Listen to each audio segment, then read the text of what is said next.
Some buildings are more than just buildings. They are the voice of an epoch, expressing its most lofty goals and beliefs. One of such buildings is the Museum of Arts and Crafts.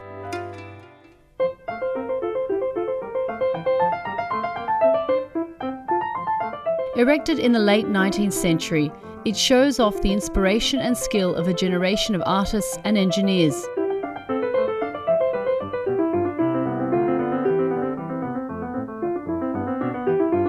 Its permanent exhibition displays the masterpieces of artists and artisans over many centuries.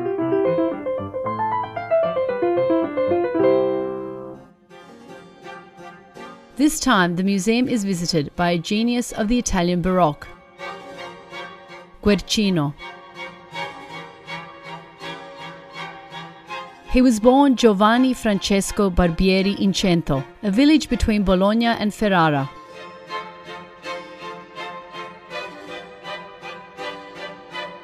Guercino is a nickname that means squinter because he was cross-eyed.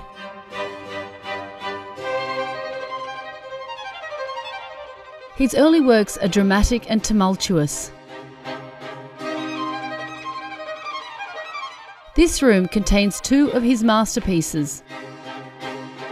The first one, dating from 1618, is an example of his youthful maturity. It shows Christ making St. Peter the leader of his church. In this period, his talent and creativity were recognized by other artists and by rich patrons, including a circle of powerful papal legates. In the words of his famous colleague Carracci, "He is a wonder of nature, a miracle that is admired by everyone who sees his works." Carracci's influence can be seen in the naturalist's details, like Peter's dirty feet, which indicate that he used to be a fisherman. Slika prikazuje jedan izuzetno dinamičan scenski aranžman koji vrvi. The painting shows a very dynamic arranged scene with many characters, strong volumes and pronounced shortened perspectives, which pull us into the scene, into the space that unfolds into the depth and into the height. The strong theatrical element is quite important and typical for that age, reflecting the desire to directly affect the viewer. The other painting shows the resurrected Christ in front of his mother.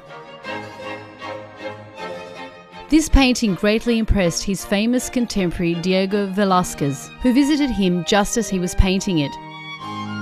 It is reflected in two works by Velázquez, Vulcan's Workshop and Joseph's Tunic.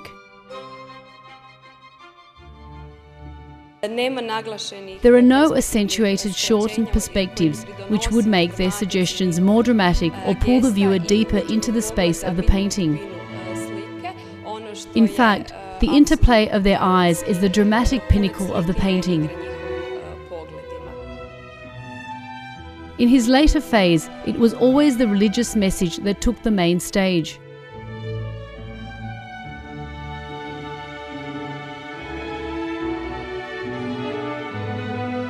His dinner at Emmaus reminds us of the same theme painted by Caravaggio, who was a guest in this museum last year.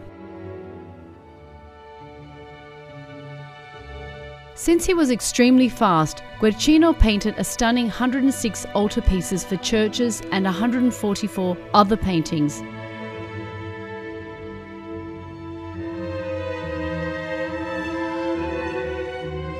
This remarkable artist, somewhere between vigorous naturalism and classical balance, has found a beautiful temporary home in this great museum.